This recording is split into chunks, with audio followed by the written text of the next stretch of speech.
Hello बच्चों, welcome back to my channel. कैसे हैं आप सब लोग। मैं आप लोग को ह्यूमन रिसोर्स मैनेजमेंट या फिर कहें मैनेजिंग ह्यूमन रिसोर्सेज पढ़ा रही थी। तो जिसमें मैंने आप लोग को जो सेकंड चैप्टर है इसका वो पढ़ाया था। इसमें आप लोगों ने पढ़ा था कि मानव संसाधन नियोजन क्या होता है, ह्यूमन रिसोर्स प्लानिंग क्या होती है, कि किस तरह से किसी भी ऑर्गेनाइजेशन में कितने रिसोर्सेज, कितने ह्यूमन रिसोर्सेज की जरूरत होगी, उसका हम क्या करते हैं, एक पूरी प्लानिंग करते हैं। आज की वीडियो में जो उसका नेक्स्ट चैप्टर है, चैप्टर थर्ड, इसमें हम पढ़ेंगे जॉब एनालिसिस यानी कि कार्य का विश्लेषण। ये आज का टॉपिक रहेगा आप लोग का। तो वीडियो शुरू करते हैं, लेकिन वीडियो शुरू करने से पहले आपको क्या करना है, वीडियो को लाइक करना है, चैनल को सब्सक्राइब करना है और फ्रेंड्स साथ वीडियो को शेयर भी कर देना है। चलिए शुरू करते हैं। और किसी भी तरह का और भी किसी सब्जेक्ट पर आप एमसीक्यूज वीडियो या फिर डिटेल वीडियो चाहते हैं तो मुझे कमेंट कर दीजिएगा। चलिए शुरू करते हैं। तो दो शब्दों से मिलकर ये आपका बना है, जैसे कि आप लोग देख रहे हैं, जॉब एनालिसिस, जॉब यानी कि कार्य और एनालिसिस यानी कि विश्लेषण। अगर इसे हम तोड़ें तो क्या हो जाएगा, कार्य का विश्लेषण। अगर हम यहाँ पर जो बात कर रहे हैं किसी भी ऑर्गेनाइजेशन में, तो वहाँ पर ऑर्गेनाइजेशन में कितने डिपार्टमेंट्स होते हैं, उनमें कौन कौन से कार्य होते हैं, उसी का ही क्या करना, विश्लेषण करना, वो हो जाएगा आपका कार्य विश्लेषण, जॉब एनालिसिस। तो कार्य का अर्थ क्या हो जाता है कि जो अलग अलग डिपार्टमेंट में अलग अलग तरह के आपने देखा होगा कि कार्य होते हैं, कि अकाउंटिंग का हो जाएगा या फिर जो वर्कर्स होते हैं उनके अलग अलग कार्य होते हैं। उन सब को क्या करना, पूरी तरह से उसके बारे में जानकारी रखना कि कितने तरीके के कार्य हैं, कितने पद हैं यहाँ पर, उनका एक समूह बनाना, वो सारी चीज़ें क्या आ जाती हैं, जॉब के अंतर्गत आती हैं। उन सब का डिटेल में एक एनालिसिस किया जाता है, जो कि आपका एनालिसिस हो जाएगा। तो वही दो शब्दों से मिलकर बना है जॉब एनालिसिस। तो यहाँ पर अगर हम डेफिनेशन की बात करें तो एडविन फिलिप्पो ने जो डेफिनेशन दी थी कि कार्य विश्लेषण से तात्पर्य किसी विशिष्ट कार्य के संचालन एवं उत्तरदायित्वों के संबंध में सूचनाओं के एकत्रीकरण एवं अध्ययन की प्रक्रिया से है। कि कोई कार्य जो दिया गया है, उस कार्य के क्या उत्तरदायित्व हैं, क्या ड्यूटीज़ हैं उसकी, क्या ही साथ में उसको अथॉरिटीज़ दी जानी है, वो सारी चीज़ों को एनालिसिस करना ही क्या कहलाता है, जॉब एनालिसिस कहलाता है। अगर इसे हम एक लाइन में बोलें तो क्या कहेंगे कि किसी भी कार्य के लिए दायित्व क्या होंगे, कर्तव्य क्या होंगे, कौन सी परिस्थितियां हैं जिसके अंतर्गत कार्य किया जाएगा, कार्य का प्रकार, कार्य के लिए न्यूनतम योग्यताएं, इन सब का जो एक समूह होगा वो क्या कहलाएगा, जॉब एनालिसिस कहलाएगा, कार्य विश्लेषण कहलाएगा। अब हम समझते हैं जो कार्य विश्लेषण है उसका उद्देश्य क्या है, क्यों किसी संस्था में कार्य विश्लेषण किया जाता है और उसके उपयोग क्या हैं, उद्देश्य एवं उपयोग, objectives and uses of job analysis. तो पहला क्या हो जाएगा इसमें कि संगठन तथा मानव संसाधन नियोजन में सहायता करना। तो यहाँ पर जो भी हम एक प्लानिंग बना रहे हैं तो प्लानिंग इसी को ध्यान में तो रखकर बनाई जाती है। आपने इससे प्रीवियस चैप्टर में यही चीज़ तो पढ़ी थी कि प्लानिंग इसी को ध्यान में रखकर ही तो बनाई जाती है कि भविष्य में कितनी हमें आवश्यकता होगी ह्यूमन रिसोर्सेज की, कितना ज़्यादा हमें किस डिपार्टमेंट में चाहिए होंगे, तो इसका एनालिसिस हम कैसे कर पाएंगे, कैसे उसकी हम पूरा नियोजन बना पाएंगे। जबकि हमें ये पता होगा ना कि कितना जॉब्स हैं हमारे यहाँ, किस तरह की हैं, कितने डिपार्टमेंट्स में हैं, तभी तो हम कर पाएंगे। तो किसी भी ऑर्गेनाइजेशन में उसकी प्लानिंग के लिए जॉब का एनालिसिस बहुत इंपॉर्टेंट होता है। दूसरा आ जाएगा कार्य विवरण तथा कार्य विशिष्टीकरण तैयार करना। अभी आगे हम पढ़ेंगे जो जॉब एनालिसिस होता है इसके दो पार्ट हो जाते हैं, दो भाग होते हैं। एक हो जाता है जॉब डिस्क्रिप्शन, दूसरा हो जाता है जॉब स्पेसिफिकेशन।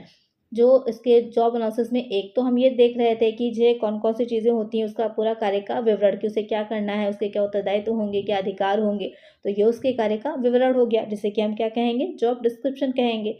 दूसरा आ जाता है कार्य विशिष्टीकरण, जॉब स्पेसिफिकेशन।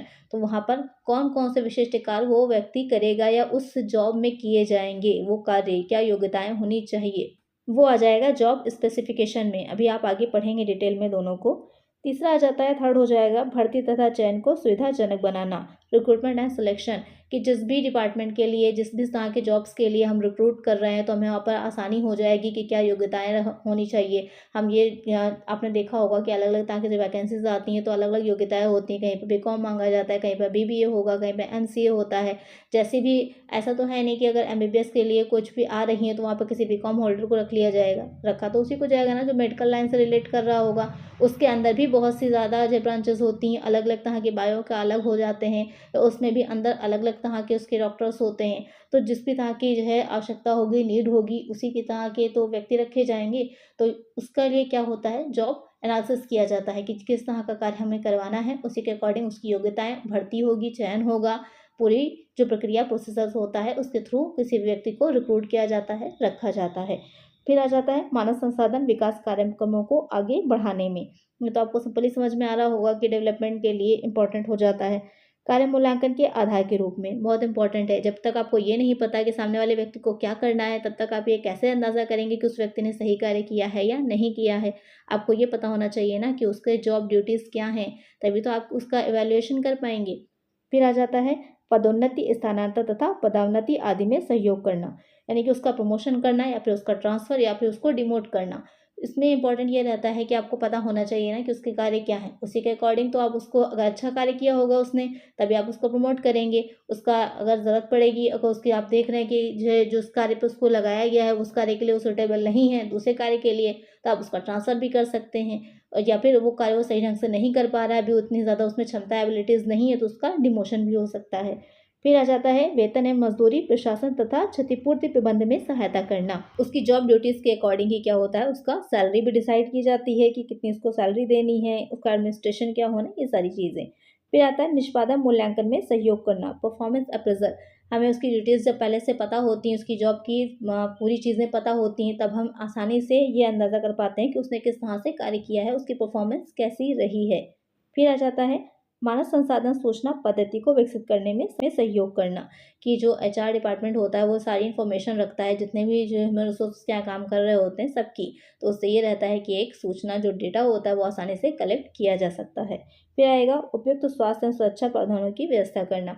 ये कुछ जॉब्स ऐसी होती हैं जहाँ पर स्पेशली सेफ्टी ज़्यादा रखनी पड़ती है, जैसे कि केमिकल फैक्ट्रीज वगैरह होती हैं, या फिर जो कारखाने होते हैं, कोल माइंस होती हैं, उन जगहों पर क्या रहता है, सेफ्टी की या सिक्योरिटी की ज़्यादा ज़रूरत होती है। जो श्रमिक वहाँ पर कार्य कर रहे हैं, तो किस तरह का कौन कार्य कर रहा है, वहाँ पर किस तरह की स्वास्थ्य सुविधाएं होनी चाहिए, ये सब भी आसानी से पता कर सकते हैं हम किसके माध्यम से, जॉब एनालिसिस के माध्यम से। तो ये हो जाता है आपका कि जॉब एनालिसिस जो होगा वो उसके उपयोग क्या होते हैं, या फिर क्या उसकी उद्देश्य होते हैं, क्यों कराया जाता है, या उसको कराने से क्या फ़ायदा होगा, क्या जो है बेनिफिट मिलता है संस्था को।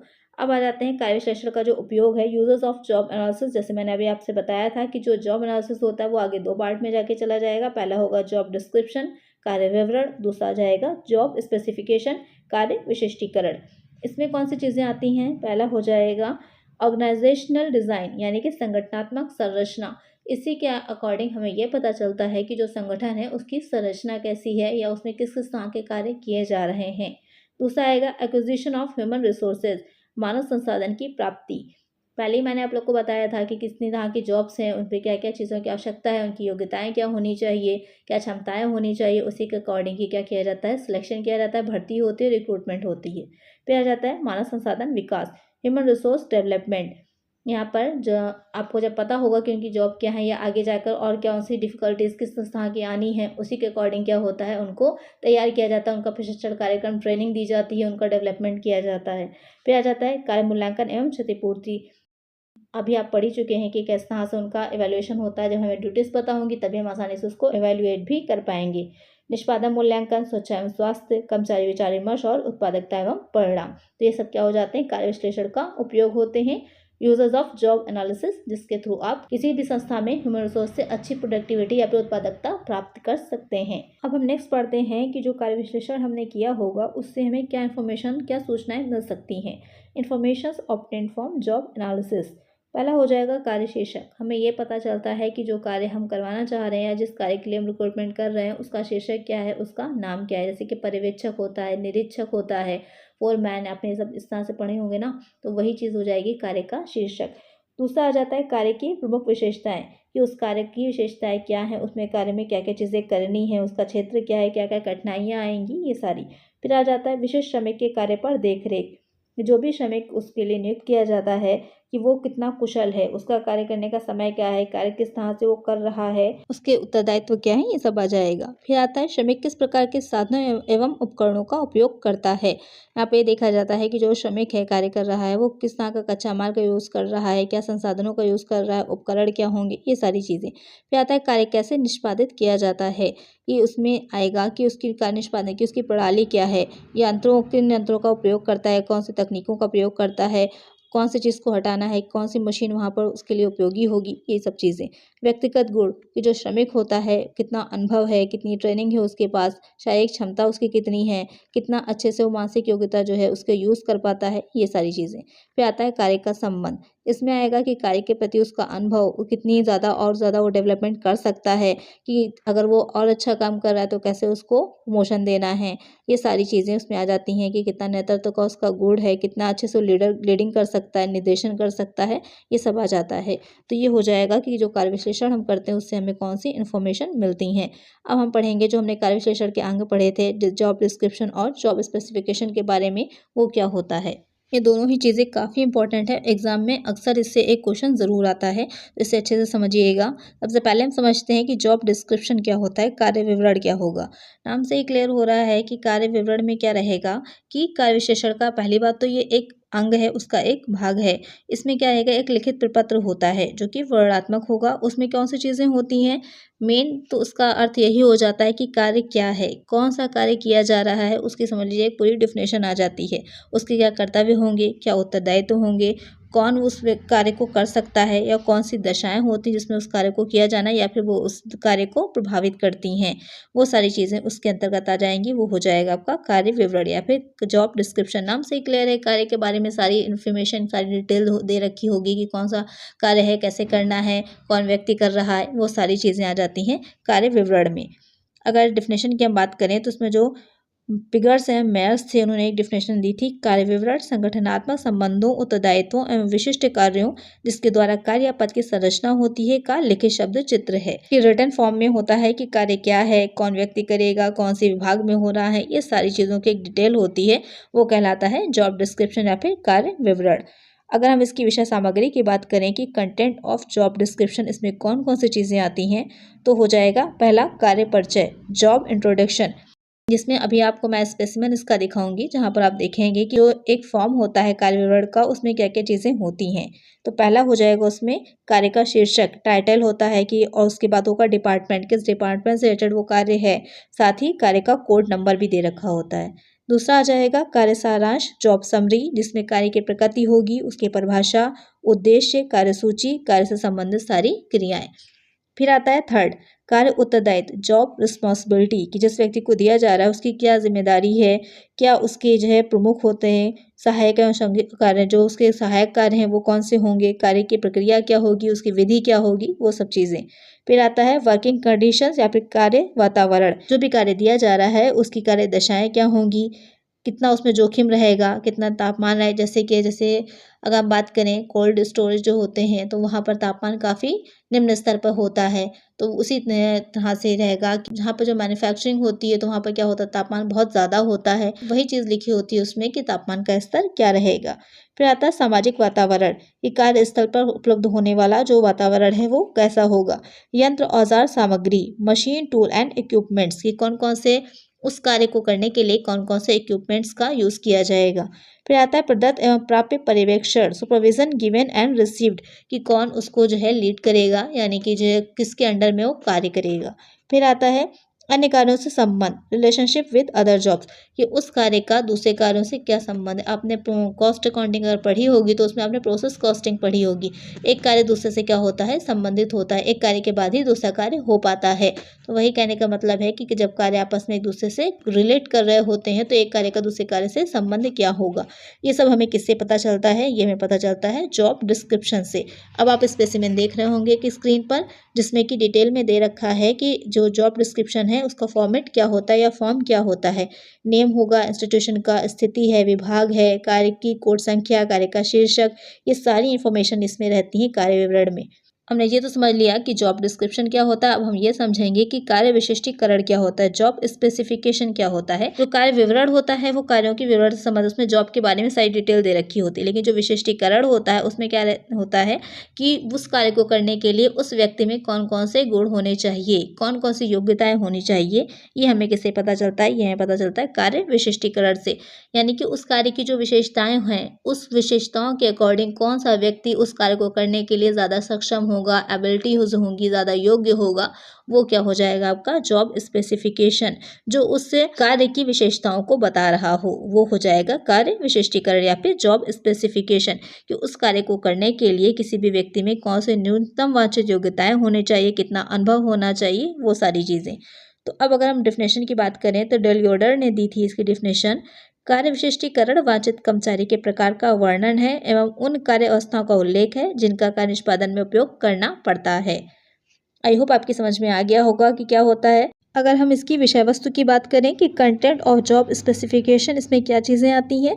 पहला हो जाएगा कौशल, स्किल, कि इस कार्य को करने किसी कार्य को करने के लिए शारीरिक या मनोवैज्ञानिक कार्य गुण क्या होने चाहिए, कौन कौन सी जो है क्वालिटीज़ होनी चाहिए उस व्यक्ति में उस कार्य को करने के लिए। दूसरा आ जाएगा विशिष्ट ज्ञान, स्पेशल नॉलेज। कभी कभी कुछ इक्विपमेंट्स होते हैं उसको यूज़ करने के लिए, चलाने के लिए किसी स्पेशल नॉलेज की ज़रूरत होती है कि उस कार्य को किस तरह से किया जाएगा। जैसे कि जब स्टार्टिंग में कंप्यूटर ही आया था तो कंप्यूटर को चलाने के लिए भी क्या था, सबने सीखा था कि किस तरह से कंप्यूटर को ऑपरेट करना है। अभी भी कुछ सॉफ्टवेयर ऐसे होते हैं जिनको यूज़ करने के लिए हमें उस सॉफ्टवेयर की नॉलेज होनी चाहिए, या कुछ लैंग्वेज होते हैं जैसे जावा है, कोडिंग है, इन सबको सीखने के लिए हमें ट्रेनिंग लेनी पड़ती है। तो वो जो भी कार्य होगा उसमें मेंशन रहता है कि साथ में ये चीज़ भी आनी चाहिए। कभी कभी आप लोग देखते हैं जो गवर्नमेंट वैकेंसीज भी आती हैं तो वहाँ पर भी जो है शॉर्ट हैंड है, ये सारी चीज़ें मस्ट होती हैं कि आना चाहिए, इसका सर्टिफिकेट होना चाहिए आप लोगों के पास, तभी आप उसमें डालने के लिए योग्य होते हैं फॉर्म को। फिर आता है अनुभव, एक्सपीरियंस भी मेंशन होता है कि 5 ईयर्स का 10 ईयर्स का इस फील्ड में आपके पास एक्सपीरियंस होना चाहिए।